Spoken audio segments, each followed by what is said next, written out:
Have you ever felt weighed down by your own stuff? Trapped in a house full of things that once brought you joy but now just exist?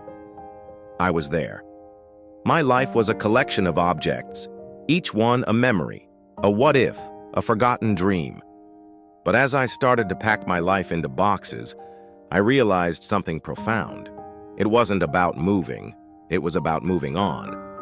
I remember standing in my nearly empty living room, the shelves bare for the first time in years. The soft light hit the walls where pictures used to hang, and I didn't feel sadness. I felt light. It was like I was physically shedding years of emotional weight that I didn't even know I was carrying. This wasn't just stuff. It was the pressure to be the person who owned that stuff. I started with my closet. Piles of clothes I hadn't worn in ages. Each piece held a story, a version of me I was clinging to. The interview suit for a job I never really wanted. The dress for a party I felt awkward at. As I folded them and placed them into a donation bag, I wasn't just giving away clothes. I was giving myself permission to let go of those old identities. Handing that bag over felt like a quiet exhale, a gentle relief that settled deep in my bones. My new home is small, but it feels enormous. With only minimal, essential furniture, the space is filled with light and air. Walking through it, I feel a sense of calm I haven't experienced in years. There's a simplicity here that's so powerful. It's not about having less, it's about having only what truly matters. I find myself noticing the little things, like the way the sunlight dances on the walls in the morning, creating patterns where clutter used to be. It feels like a fresh start, painted in light. There's a single chair by the window. That's my spot. It's not just a piece of furniture.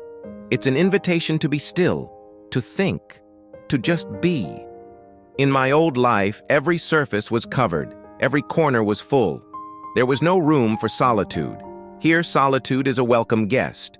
When I come home and toss my keys onto the clean, clear table, it's a small moment, but it feels like pure freedom. No piles of mail, no random objects to shuffle around. Just a simple, definitive, I'm home. I kept a few things, of course. This small wooden bird, for example, my grandmother gave it to me. Holding it now in this uncluttered space, I can appreciate it more than ever. It's not lost in a sea of possessions. It's a cherished anchor. The sun rays streaming across the open floor feel like clarity, like I can finally breathe deeply. I even got a small plant. Watering it each morning is a little ritual, a symbol of nurturing this new beginning, of watching something grow in a space I've intentionally created. Letting go is a process. I remember the slow, deliberate act of placing an item into a donation bin, a final goodbye. But with every item released, I felt more powerful, more in control of my own life.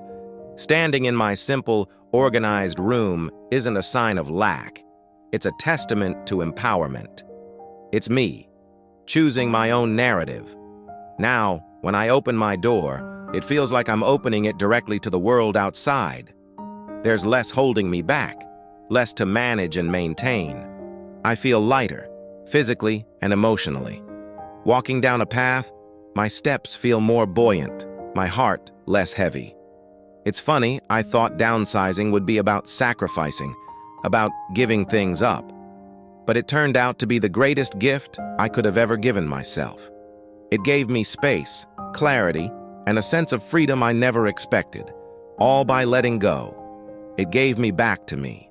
Tell me in the comments, what is one thing you want to let go of so your peace can return? This is Legacy Alive, where less can mean more. Thank you for being here. Keep creating space for your joy. Your next chapter doesn't need clutter, only courage. Thank you so much for sharing this moment with me. If this story resonated with you, I'd love it if you like this video and subscribe to the channel for more journeys into simple, intentional living. See you next time.